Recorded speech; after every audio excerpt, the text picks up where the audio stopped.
Hermanos, durante este mes, si ustedes recuerdan, iniciamos y tendremos una serie de estudios relacionados precisamente con la renovación, con ser renovados, con tener un cambio en la vida nuestra. Y les invito, hermanos, que juntos meditemos en lo que la palabra de Dios nos enseña. Y recordemos, hermanos, que el propósito de estudiar la palabra de Dios, de estudiar la Biblia, es para que veamos en nuestra vida alguna cosa, alguna situación que necesite ser cambiada por nuestro Señor, que necesite ser renovada por nuestro Señor. Y que la palabra de Dios nos indique que debamos pedirle al Señor cambios en nuestra vida. Pero también, hermanos, el estudiar la palabra de Dios implica tomar decisiones firmes, trascendentes, que perduren en nuestra vida. Y hermanos, recordemos, hermanos, que en este pasaje que quiero que meditemos brevemente, es 2 etapas de la vida de un hombre llamado Pablo, el apóstol Pablo. Y vamos a meditar muy brevemente, hermanos, en 2 pensamientos en la vida del apóstol Pablo. Y estos 2 aspectos de la vida del apóstol Pablo es en que él creyó que servía a Cristo con su vida, con sus acciones, con sus actitudes, con lo que él hacía. Pero en la segunda etapa, o en el segundo momento de la vida de salud, de la vida del apóstol Pablo, es cuando verdaderamente puede servir a Cristo, a nuestro Señor Jesucristo. Y bueno, ya esta mañana nuestro hermano Macías en la clase daba una explicación bastante amplia y detallada sobre la vida del apóstol Pablo, algo que yo estaré retomando en este momento. Y en el primer pensamiento, hermanos, que quiero que meditemos brevemente, seré muy breve, es vivir una vida equivocada, creyendo que servimos a Cristo. Y hermanos, este pasaje, este acontecimiento inicia en la iglesia del Señor Jesucristo. Cuando el Señor Jesucristo regresa al cielo e instituye su iglesia, y los apóstoles y los hermanos que habían creído inician la iglesia o continúan la iglesia de Jesucristo en la ciudad de Jerusalén, y la iglesia crece y la iglesia avanza de una manera extraordinaria, de una manera explosiva, y hay necesidad de que más hermanos se involucren, aparte de los apóstoles, en el servicio, en la atención de la iglesia. Y entonces se nombran los diáconos, y dentro de los diáconos hay un hombre llamado Esteban. Y dice la Biblia que Esteban era un hombre lleno de fe, lleno del Espíritu Santo, de gracia y de poder. Y hermanos, él predica, él enseña, él participa, él hace la labor que el Señor le ha dado dentro de la iglesia. Y como siempre, hermanos, cuando hay alguien o cuando hay una iglesia que predica, que enseña, que sale adelante, siempre hay oposición. Y entonces se levantan unos llamados libertos de una sinagoga y otros más, y vienen y discuten con Esteban. Y es tan fuerte, tan poderosa su respuesta de Esteban que no pueden resistir a lo que él les enseña. Y aunque son personas bastantes y vienen contra él, no pueden con la sabiduría de Esteban. Entonces urden un plan para destruirlo y sobornan a algunas personas para que dijeran ante el tribunal que Esteban había blasfemado contra Dios y contra Moisés. Entonces lo acusan y lo llevan ante el tribunal allí en Jerusalén y lo acusan falsamente de haber blasfemado contra Dios. Y entonces la sentencia es que muera apedreado. Y lo sacan fuera de la ciudad de Jerusalén y empiezan a apedrearlo. Y empiezan a arrojarle piedras. Y empiezan a golpear su cuerpo hasta que él va desfalleciendo y va a morir. Y hermanos, podíamos ver la actitud de las personas, de los hombres, la actitud nuestra.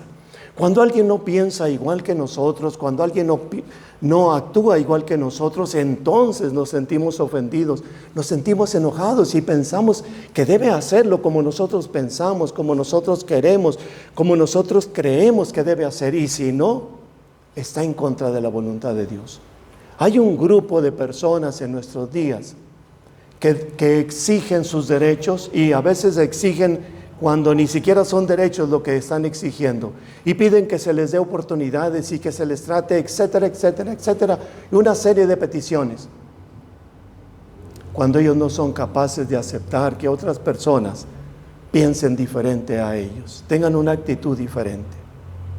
Amados hermanos, veamos cómo la naturaleza humana, cuando no es dirigida por el Señor, por el Espíritu Santo, es capaz de llevar y apedrear a alguien que no piense igual que ellos.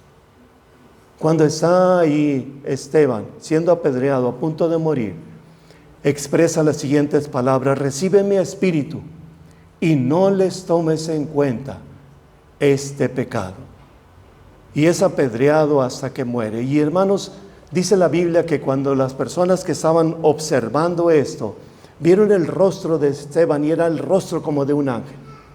No sé cómo sería el rostro de un ángel, pero seguramente sería resplandeciente, agradable, hermoso, no sé. Pero aún así lo apedrean. Y saben que en ese momento hace su aparición por primera vez en la palabra de Dios un joven llamado Saulo, que cuida las capas, la ropa de los que lo estaban apedreando. Y ahí inicia la palabra de Dios a mencionar a este hombre llamado Saulo. ¿Y quién era Saulo? Y hermano, Saulo era un judío, de padres judíos, nacido en una ciudad de Tarso, perteneciente a Roma, en Cilicia, pero creado en la ciudad de Jerusalén, instruido por sus padres en el camino del Señor, pero además instruido por el maestro de Israel. El maestro que tenía a su cargo la enseñanza en Israel, en Jerusalén, es mandado por sus padres para que reciba la instrucción de él estrictamente en cuanto a la ley, que recibiera todos los mandatos y mandamientos que estaban escritos en la palabra de Dios, y además los que los dirigentes habían agregado, celoso de Dios, celoso de que pertenecía a un grupo o una secta de las más poderosas de Israel, llamados los fariseos. Su padre, sus abuelos, posiblemente todas generaciones atrás, no sé cuántas, habían pertenecido a esta secta, y él pertenecía a esta secta de fariseos. También, hermanos, él había recibido todas las enseñanzas, pero todas las tradiciones también. Tanto así que dice que al 8º día fue circuncidado, como todo niño hebreo debía haber sido circuncidado, así fue él. Pero además reconocía que era del linaje de Israel. Recuerdan que Jacobo fue cambiado su nombre, Dios le cambió su nombre por Israel, y de ahí viene el pueblo del Señor. Y decía él: yo soy del linaje de Israel, vengo directo de él, mi sangre es la sangre de él, pero además pertenezco a la tribu de Benjamín, a la tribu que no se fue, a la tribu que permaneció, a la tribu que no se desapareció junto con 10 tribus que fueron y desaparecieron, a la tribu que, a pesar de haber estado en Babilonia, en la esclavitud, Dios le restituye y le vuelve al territorio de Israel, y de esas 2 tribus que quedaron forma nuevamente el país de hebreo, el país del Señor. Yo soy de esa tribu, yo soy de esos que pertenezco a los que Dios les permitió la gracia de seguir formando el pueblo de Israel. Y si me hablan de cualquier punto de la ley, la he guardado de tal manera que nadie puede señalarme un error. Soy irreprensible de haber cometido un error en la ley del Señor. Ese era Pablo. Pero además, ¿qué acciones hacía? Decía nuestro hermano Macías en la clase que después de la muerte de Esteban vino una persecución precisamente motivada por este joven llamado Saulo, de la ciudad de Tarso. y viene una persecución contra la iglesia en Jerusalén. Y dice la Biblia que todos los cristianos, o la gran mayoría de los cristianos, son esparcidos, menos los apóstoles. Menos los apóstoles, que a poco ellos no tenían posibilidad de ser encarcelados, que a poco ellos no tenían la capacidad de ser matados. Claro que sí. Mataron a Jacob y luego apresaron a Pedro más adelante. Pero no se fueron, permanecieron ahí y sabían de la persecución y sabían que no venían con buenas palabras y con buenas intenciones y que los arrastraban y que los metían a la cárcel y que los golpeaban y que como a Esteban también podían matarlos. Pero no se fueron. Amados hermanos, muchas veces cuando hay alguna situación adversa en alguna iglesia, y me refiero y estoy pensando en los pastores, exclusivamente en los pastores. A veces cuando hay una situación en la iglesia, una adversidad, una persecución o un problema, la gran mayoría inmediatamente se van. Y yo siempre he pensado y le he dicho al Señor: Señor, si tú me permites pasar una situación así adversa dentro del tiempo que tú me has concedido, entonces permíteme, Señor, que no me vaya, y que si deseo de hundir, que me hunda con ellos, pero no abandonarlo, porque ese es un ejemplo de los apóstoles. Sabían que podían morir y sin embargo que se quedaron en Jerusalén. Permíteme, Señor, en un momento dado, tener la confianza en ti, que restaurarás la vida de quien esté pasando por situación de adversidad. Saulo, dice la Biblia, que asonaba en la iglesia, y no solamente iba a la iglesia, sino iba casa por casa, arrastrando, literalmente dice la Biblia, a hombres y a mujeres, los metía en la cárcel, como si fueran delincuentes, como si ser cristiano, como si aceptar a Cristo, como si vivir una vida cristiana fuera un delito y que tuvieran que meterlos a la cárcel. Así trataron a los cristianos como delincuentes. Perseguía el camino. Y la palabra de Dios, cuando dice aquí el apóstol Pablo, el camino, lo hace con mayúscula refiriéndose a Cristo Jesús. No estaba en contra de un camino o de una creencia o de una forma de ser. Estaba en contra del Señor Jesucristo, que es el camino, la verdad y la vida. Creía su deber perseguir a los cristianos, a todos los que creían en Jesús de Nazaret. Y cuando los maltrataban y cuando los mataban, Él daba su voto para que fueran asesinados. Dice la palabra de Dios que los forzaba, los obligaba, los presionaba de tal manera que los obligaba a que algunos blasfemaran, al que algunos renunciaran a su fe. Y dice la Biblia que se endurecía cada vez más y más contra ellos. Tanto que no solamente Jerusalén, sino que iba y los perseguía en ciudades extranjeras. Iba ahí. Su odio, su encono contra los cristianos, dice la Biblia que respiraba amenazas y muerte. Era lo que respiraba contra los discípulos del Señor. Tanto así que pide autorización al sumo sacerdote para ir a las sinagogas de la ciudad de Damasco. Y Damasco ya no era una ciudad del pueblo de Israel, era la capital de los sirios. Y allí se habían ido muchos cristianos a refugiar. Incluso había sinagogas judías ahí, donde algunos cristianos asistían, ahí en la ciudad de Damasco.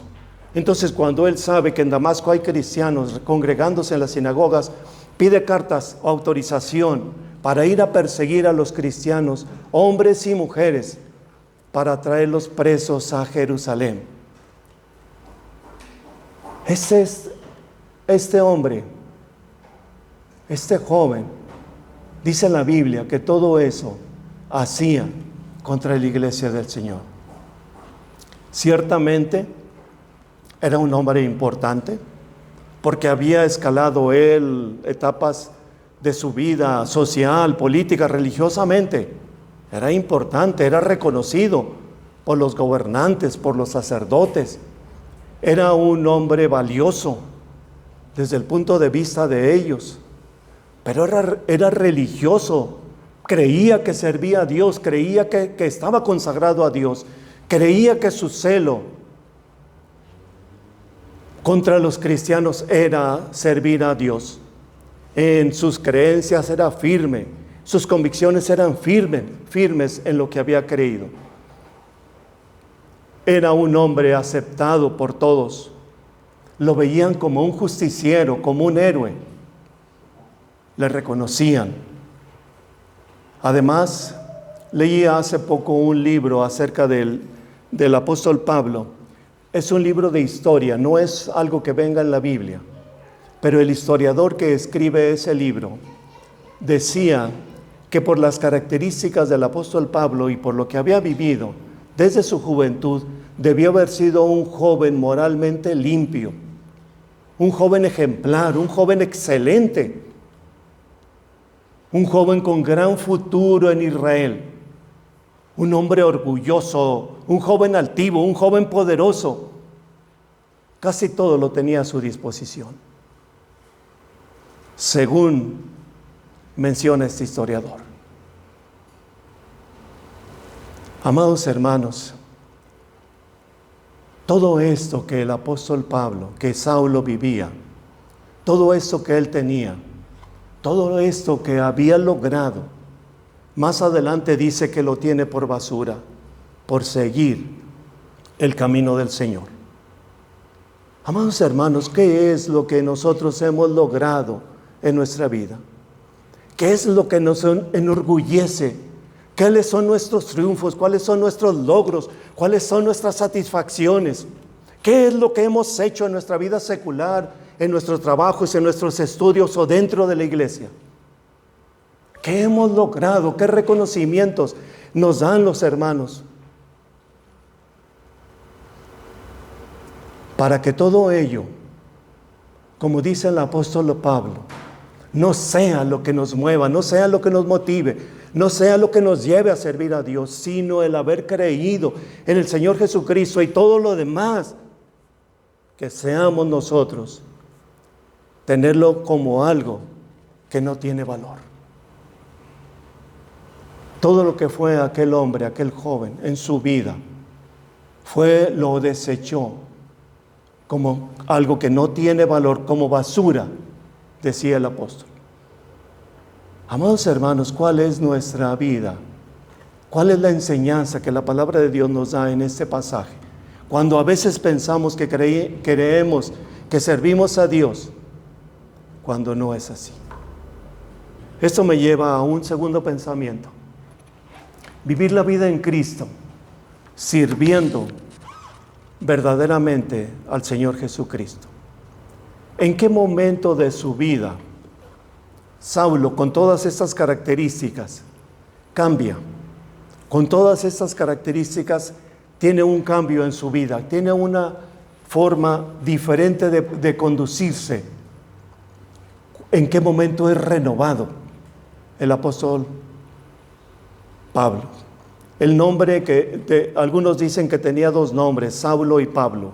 Otros suponen que cambió su nombre. Saulo era un nombre hebreo y Pablo era un hombre gentil, romano.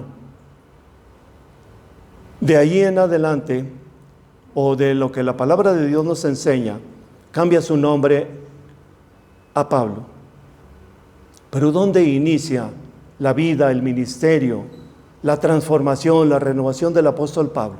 La palabra de Dios dice que a Dios le agradó apartarlo desde el vientre de su madre.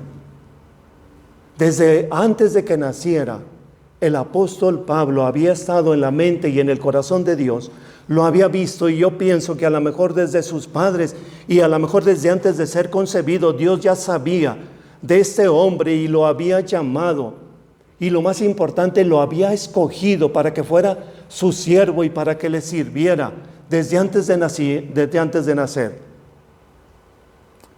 No era un intruso, como a veces muchos somos, ni un advenedizo, como a veces lo somos, sino era un hombre que había sido llamado por el Señor desde antes de que naciera.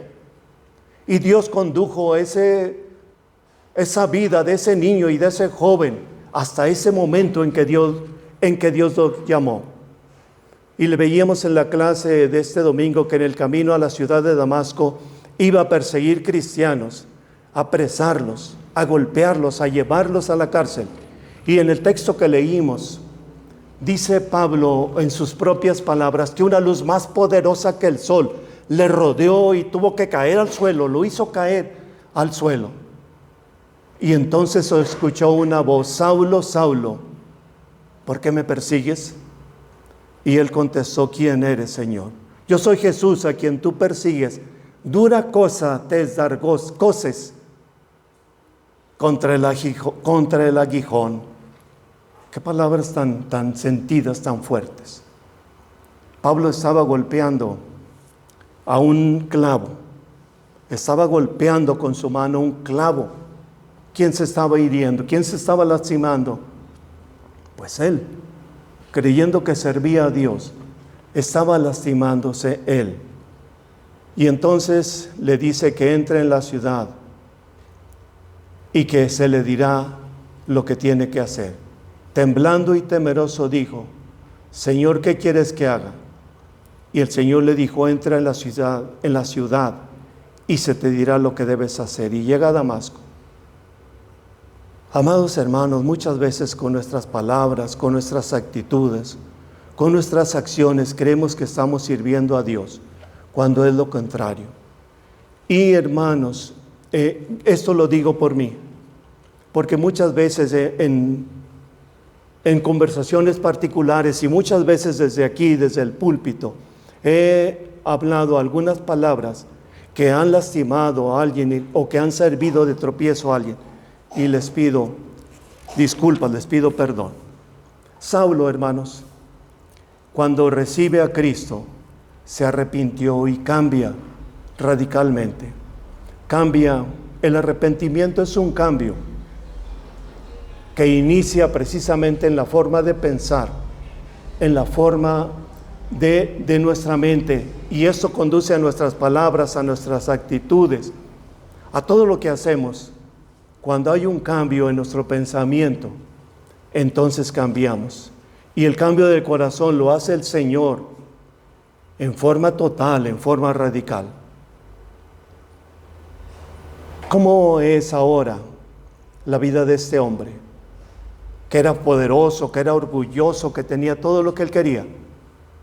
Dice el apóstol Pablo con toda humildad expresa: soy el más pequeño de los apóstoles. No soy digno de ser llamado apóstol, porque perseguí a la iglesia de Dios. ¿Cómo me golpeó este pasaje a mí? Dice la Biblia que fue luego a Arabia y estuvo ahí 3 años y después regresó a Jerusalén y se entrevistó con Pedro. Y hermanos, dice el apóstol Pablo, el evangelio no lo recibí, no lo aprendí de hombre alguno, sino fue revelación de Cristo directamente. Cristo, hermanos, fue el que habló y que llamó al más grande misionero y predicador de todos los tiempos. El acérrimo enemigo de Cristo ahora es el más fiel seguidor de Cristo. Ya no es un hombre importante socialmente, ya no es un hombre políticamente importante ni religiosamente. Ahora es un hombre rechazado, es un hombre perseguido. Todos los que fueron sus aliados ahora están en contra de él. Ahora su vida es una vida de lucha, es una vida de adversidad, es una vida de humildad, es una vida de escasez, es una vida de persecución, es una vida de golpes y maltratos. Y para recordar solamente un pasaje en Listra, cuando llega a la ciudad de Listra en su viaje misionero, en el primer viaje misionero, y está predicando y enseñando y hace un milagro, y quieren reconocerle como si fuera él un dios pagano. Cuando él rechaza todo esto, entonces la multitud se transforma completamente, y después de quererlo tener como un dios, ahora lo acusan y lo llevan a golpearlo, y es apedreado. hasta dejarlo por muerto. Lo arrastran fuera de la ciudad y ahí lo dejan para que se lo coman los animales del campo. Cuando vienen los hermanos y lo reaniman y vuelven. Esa es la vida ahora del apóstol Pablo. Por cierto, tiene que salir al siguiente día de Listra con todos los golpes y las heridas que le habían causado, y sigue el camino del Señor. Pero quizás alguno de nosotros hubiera dicho: ¿sabes qué, Señor? Hasta aquí. ¿Qué necesidad tengo de que me estén apedreando? ¿Qué necesidad tengo de que me estén golpeando, que me estén persiguiendo, de que me estén lastimando? ¿Sabes de que no, Señor? Hasta aquí, ya no más.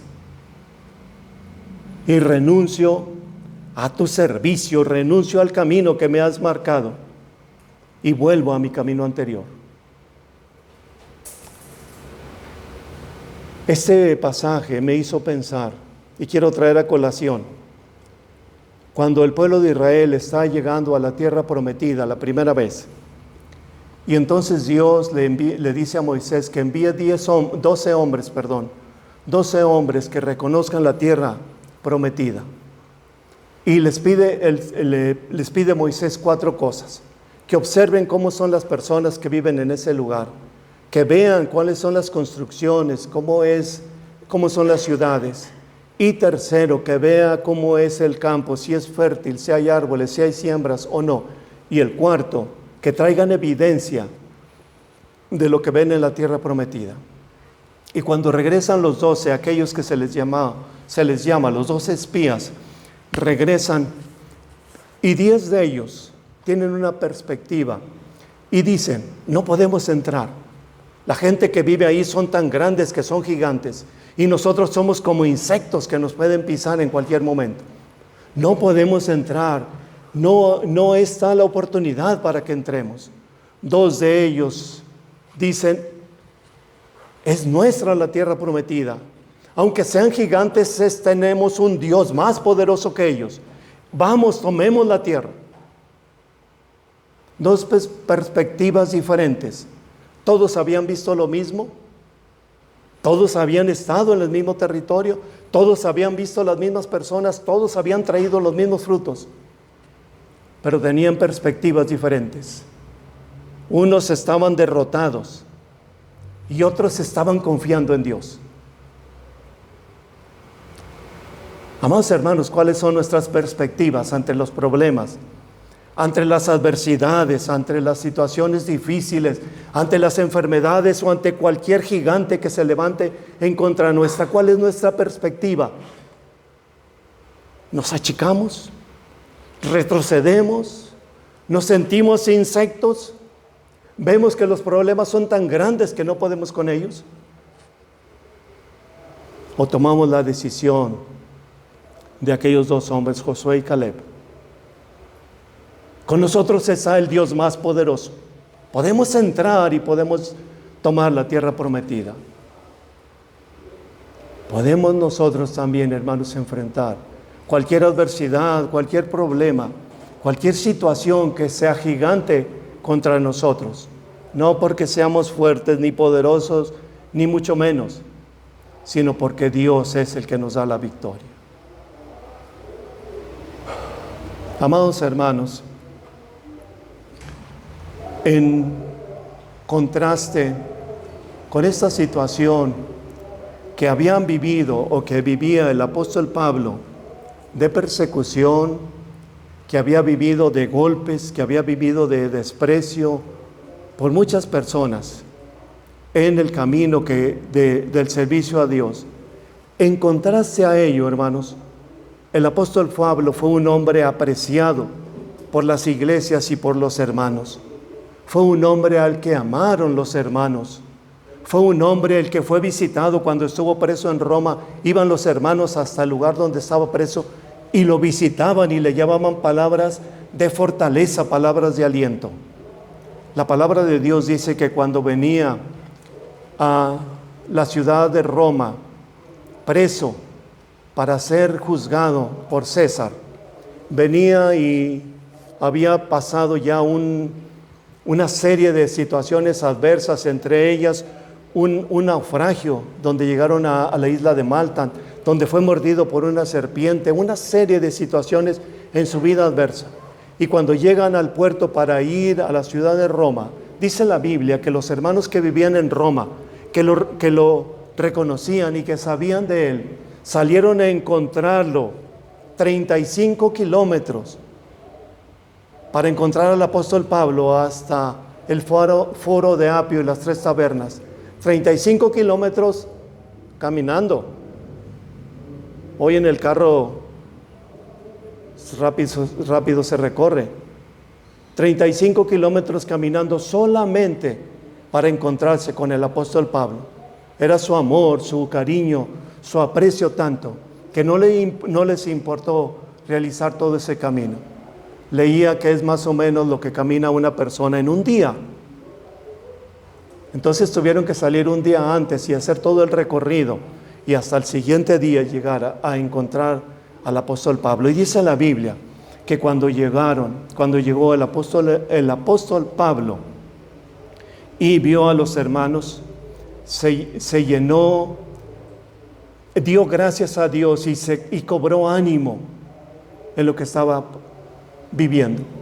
Seguramente que todos los golpes que había vivido en el trayecto antes de ese momento habían hecho tal vez que su moral estuviera decaída, tal vez cansado, tal vez agobiado.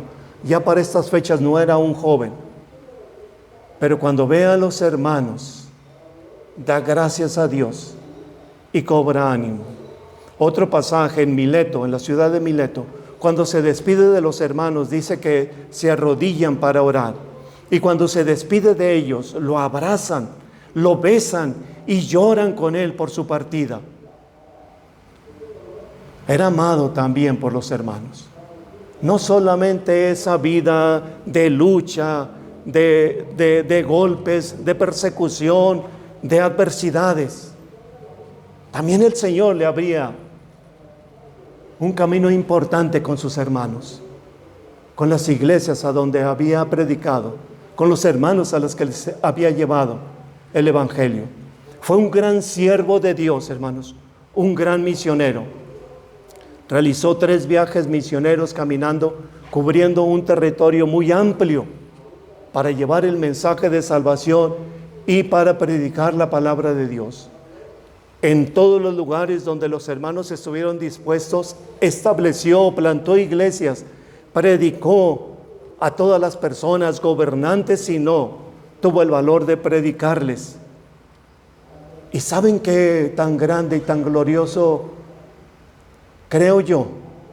Que Dios le permite escribir gran parte del Nuevo Testamento, no sé si la mitad o más o menos, pero les permite Dios escribir el Nuevo Testamento en todas las epístolas y cartas que manda y lo que se escribe en el libro de Hechos. Qué gran privilegio, hermanos,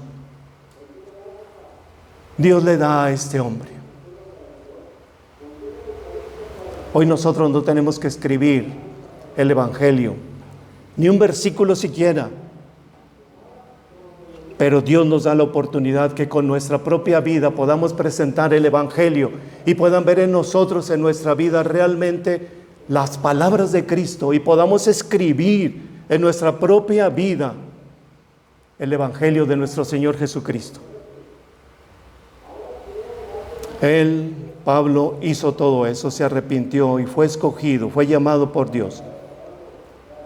Hoy nosotros, hermanos, Dios nos ha llamado a servirle por amor a Él y por amor a nuestros semejantes. Amados hermanos, hoy el Señor nos está llamando al arrepentimiento, un cambio de pensamiento, de mente, de actitudes, de palabras, de vista, de acciones. Deje el impío su camino y el hombre inicuo sus pensamientos, y vuélvase a Jehová, el cual tendrá de él misericordia, y al Dios nuestro, el cual será amplio en perdonar. Isaías 55, 7. Por lo demás, hermanos, todo lo que es verdadero, todo lo honesto, todo lo justo, todo lo puro, todo lo amable, todo lo que es de buen nombre, si hay virtud alguna, si algo digno de alabanza, en esto piensen. Filipenses 4, versículo 8. Amados hermanos, la diferencia entre creer que servimos a Dios y servir a Dios. Quiero, antes de concluir, invitar que si alguien no ha recibido a Cristo, no ha creído en Cristo, si alguien Cristo Jesús no mora en su vida, en su corazón, hoy lo invite y lo reciba. Reciba a Cristo en su corazón. La palabra de Dios nos muestra cómo el Señor puede cambiar, transformar, renovar la vida nuestra. Por pecadores que seamos, por perversos que hayamos sido, Dios cambia nuestra vida. Pero es importante entonces, para hacer ese cambio, para que Dios haga ese cambio, recibir a Cristo en nuestro corazón, invitarlo y recibirlo para tener la vida eterna, la salvación, y ser siervo del Señor, discípulo del Señor. Y la otra invitación es para todos nosotros, hermanos. En este pasaje creo yo que 3 aspectos se mencionan. El arrepentimiento. En ocasiones pensamos sinceramente que servimos a Dios, pero todavía hay en nuestro corazón enojo, amargura, resentimiento. Dios nos ha llamado al arrepentimiento para dejar todo pecado, toda práctica de pecado, sea de acciones o de pensamientos, para perdonar, como Pablo perdonó a todos los que le persiguieron, le lastimaron, le ofendieron, perdonó a todos ellos. Les decía ahorita que cuando sale de Listra, regresa a Listra, donde le habían golpeado, donde le habían dejado por muerto, regresa y lleva el mensaje de salvación nuevamente a los hermanos y el mensaje de la palabra de Dios. Los perdona a aquellos que lo habían dejado por muerto. Como Cristo le perdonó, como Cristo nos perdonó, así debemos nosotros perdonar también. Y tercero, amar a Dios y a nuestros semejantes, sirviendo al Señor dentro y fuera de su iglesia, en su iglesia, en los dones que nos ha llamado, y fuera de ella, compartiendo la palabra de Dios con aquellos que todavía no le conocen.